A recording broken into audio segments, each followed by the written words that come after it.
হে মুসলিম যুবক, হে মুসলিম তরুণী, আল্লাহি আমি তোমাদের ভালোবাসি।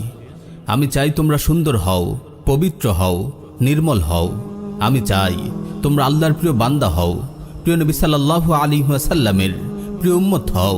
আমি চাই তোমাদের জীবনটা ফুলের মতো সুন্দর হোক, পবিত্র হোক, নির্মল হোক। তোমাদের অন্তরটা শুদ্ধতায় ভরে থাকুক। তোমাদের হৃদয়ে উম্মার প্রতি ভালোবাসা জাগুক। তোমাদের হৃদয়ে জ্বলে উঠুক সেই ঈমান, সেই জজবা, যেই জজবা ছিল বদরের কিশোর সাহাবী মুআজ ও মুআউযের হৃদয়ে, যারা উম্মার হেফাজতের জন্য বুক টানটান করে দাঁড়িয়ে গিয়েছিল, উম্মতের ফিরআউন আবু জাহলকে জাহান্নামে পাঠিয়েছিল। তোমরা যখন ভুল পথে পা বাড়াও, আল্লাহর নাফরমানিতে লিপ্ত হও, তখন মনটা দুঃখে ভরে ওঠে, হৃদয়ে খুবই কষ্ট পাই। শুনেছি তোমাদের অনেকেই নিজেদের উপর এক মারাত্মক জুলুম শুরু করেছ। এটি এমন এক জুলুম, এমন এক নিকৃষ্ট জুলুম, যা কল্পনা করতেও আমার বুক শিউরে উঠছে। আমার প্রিয় ভাই, আমার প্রিয় বোন, আমি তোমাকে জিজ্ঞেস করতে চাই, তুমি কি নিজের সৌন্দর্য, পবিত্রতা ও নির্মলতাকে নিয়ে ছিনিমিনি খেলায় মেতে উঠেছ? তুমি কি তোমার ফুলের মতো কোমল হৃদয়কে পদদলিত করছো? তুমি কি তোমার অন্তরে দুর্গন্ধময় ময়লা আবর্জনা ঢালছো? তুমি কি তোমার সুন্দর নির্মল চোখ জোড়া দিয়ে ইন্টারনেটের দুর্গন্ধময় পচাগলা নালা নর্দমায় চষে বেড়াচ্ছ? তুমি কি স্মার্টফোন কিংবা ল্যাপটপের জানালা দিয়ে মানুষরূপী সেই শূকরগুলিকে দেখছো, যারা ময়লা আবর্জনার ভাগাড়ে গড়াগড়ি খাচ্ছে আর পচা গলা নিয়ে টানাটানি করছে? ইন্না লিল্লাহি ওয়া ইন্না ইলাইহি রাজিউন। হে মুসলিম যুবক, কি হয়ে গেল তোমার? তুমি এতটা নিচু কিভাবে হতে পারো? তুমি কি শুদ্ধতার নবী, পবিত্রতার নবী, নির্মলতার নবী, সৌন্দর্যের নবী, রুচিশীলতার নবী মুহাম্মাদুর রাসূলুল্লাহ সাল্লাল্লাহু আলাইহি ওয়াসাল্লামের উম্মত নও? তুমি কি মহান সাহাবী ওসমান বিন আফফানের রুহানি সন্তান নও, যার হায়া, রুচি ও লজ্জাশীলতাকে ফেরেশতারা পর্যন্ত সম্মান করত? হে মুসলিম তরুণী, কি হয়ে গেল তোমার? তুমি কিভাবে এমন হতে পারো? তুমি কি সাইয়্যিদা খাদিজা তাহিরার রুহানি মেয়ে নও? তুমি কি উম্মুল মুমিনিন আয়েশা সিদ্দিকার রুহানি সন্তান নও? তুমি কি সাইয়্যিদা ফাতেমাতুজ জাহরার রুহানি মেয়ে নও? এমন পবিত্র নির্মল মায়ের মেয়েরা কিভাবে এতটা বেহায়া ও নির্লজ্জ হতে পারে? কিভাবে মানুষরূপী শূকরদের দুর্গন্ধময় নোংরা জগতে উকি দিতে পারে? ছি, ইন্টারনেটের এই নালা নর্দমাগুলোতে যেতে কি তোমাদের রুচিতে বাঁধে না? পচা দুর্গন্ধে কি তোমার দম বন্ধ হয়ে আসে না? তুমি কি তোমার হৃদয়ের সব সৌন্দর্য, নির্মলতা ও পবিত্রতাকে ঝেঁটিয়ে বিদায় করতে চাও? তুমি কি তোমার গোলাপের মতো সুন্দর সুবাসিত হৃদয়টিকে একপাল নোংরা শূকরের পায়ের নিচে পিষ্ট করতে চাও? কে হতে চায় মলমূত্রের গর্তে হাবুডুবু খাওয়া এসব মানুষরূপী জানোয়ারের মতো, যারা নিজেদের মানুষত্বকে নিয়ে উপহাস করে, যারা মানুষের ঘরে জন্ম নিয়েও পশুর জীবন বেছে নেয়? আমি বলবো বালহুম আদাল, এরা জানোয়ারের চেয়েও নিকৃষ্ট। আমার ভাই ও বোন, তুমি কি মানসিক বিকারগ্রস্ত হয়ে পড়েছো? আমাকে বোঝাও, তুমি ওখানে কি করছো? তুমি একজন মুসলিম যুবক, তুমি এক মুসলিম তরুণী। তোমার চোখ পবিত্র, তোমার নজর পবিত্র, তোমার জীবন পবিত্র, তোমার যৌবন পবিত্র, তোমার হায়াত পবিত্র, তোমার পথ পবিত্র, তোমার গন্তব্য জান্নাতও পবিত্র। বেহায়াপনা, নির্লজ্জতা, নোংরামি, অপবিত্রতা, ময়লা আবর্জনা এসবের সঙ্গে তো তোমার কোনো সম্পর্ক নেই। তোমার পূর্বপুরুষদেরও কোনো সম্পর্ক নেই। তোমার মহান রব, তোমার পবিত্র নবী, তোমার পবিত্র কোরআন, তোমার পবিত্র সুন্নাহ, তোমার পবিত্র দিন, তোমার পবিত্র শরিয়া তোমাকে পবিত্র এক জীবন দিয়েছে, নির্মল এক হৃদয় দিয়েছে। ইন্টারনেটের এই নালা নর্দমাতে মলমূত্রের মাঝে গড়াগড়ি খাওয়া শূকরের পালের মাঝে তোমার কি কাজ? তুমি কেন ওখানে? তুমি এক সৌভাগ্যবান মুসলিম যুবক, তুমি এক সৌভাগ্যবতী মুসলিম তরুণী। তুমি তো সুন্দরের প্রতীক, পবিত্রতার প্রতীক, নির্মলতার প্রতীক। তোমার চোখ দিয়ে নূর বিচ্ছুরিত হয়, তোমার চেহারায় পবিত্রতার আলো ঝলমল করে, তোমার কথায় দিন ও শরিয়ার সুবাস পাওয়া যায়, তোমার চলনে, তোমার আচরণে আল্লাহ রাসূলুল্লাহর ভালোবাসা ফুটে ওঠে, তোমার ব্যক্তিত্বের মধুরতা সবাইকে কাছে টানে।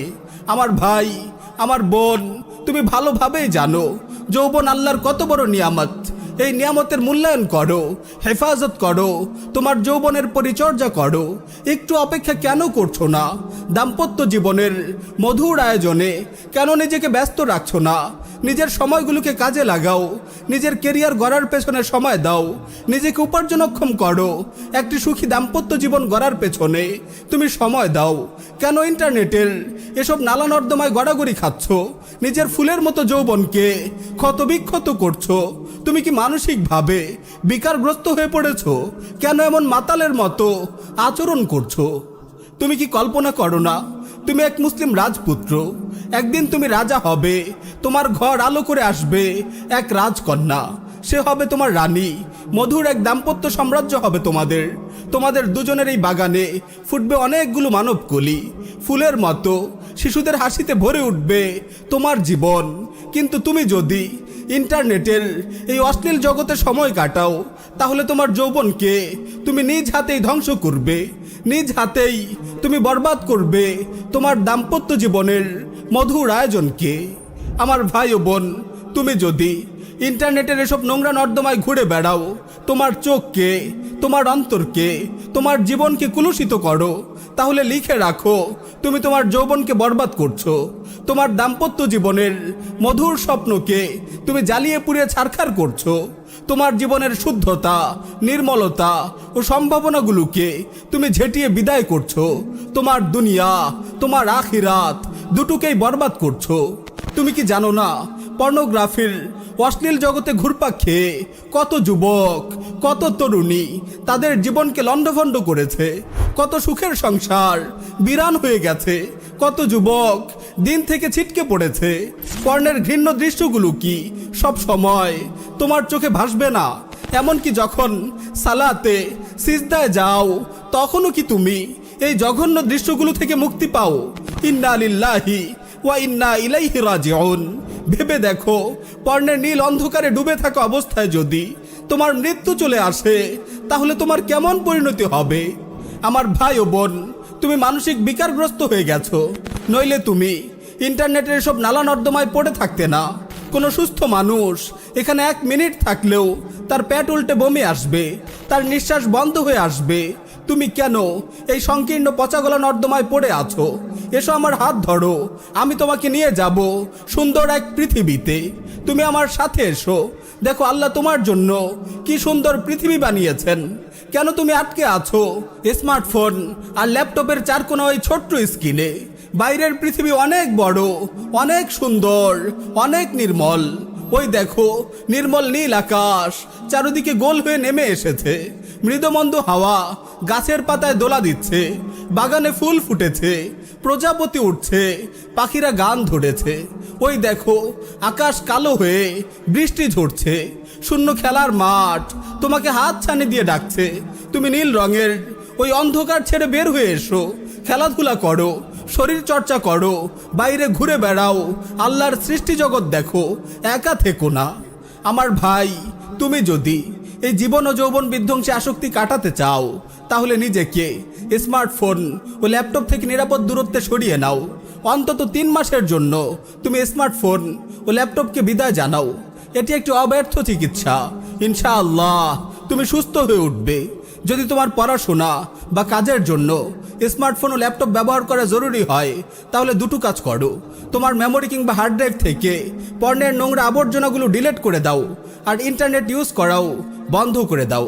যদি পড়াশোনা ও কাজের প্রয়োজনে ইন্টারনেট ইউজও করতে হয়, তাহলে তাকে একটি লিমিটে নিয়ে এসো।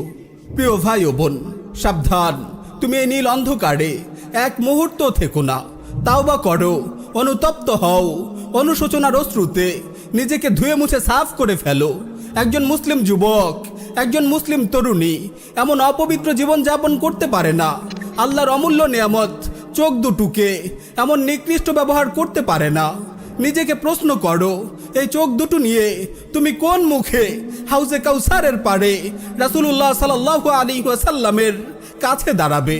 এই চোখ দুটো নিয়ে তুমি কিভাবে হাসরের ময়দানে আল্লাহর সামনে দাঁড়াবে? তুমি না জান্নাতে গিয়ে তোমার মহান রবকে দেখতে চাও, তার দিদার পেয়ে ধন্য হতে চাও? এই চোখ দিয়ে তুমি রাব্বুল আলামিনকে দেখবে? ইন্না লিল্লাহি ওয়া ইন্না ইলাইহি রাজিউন।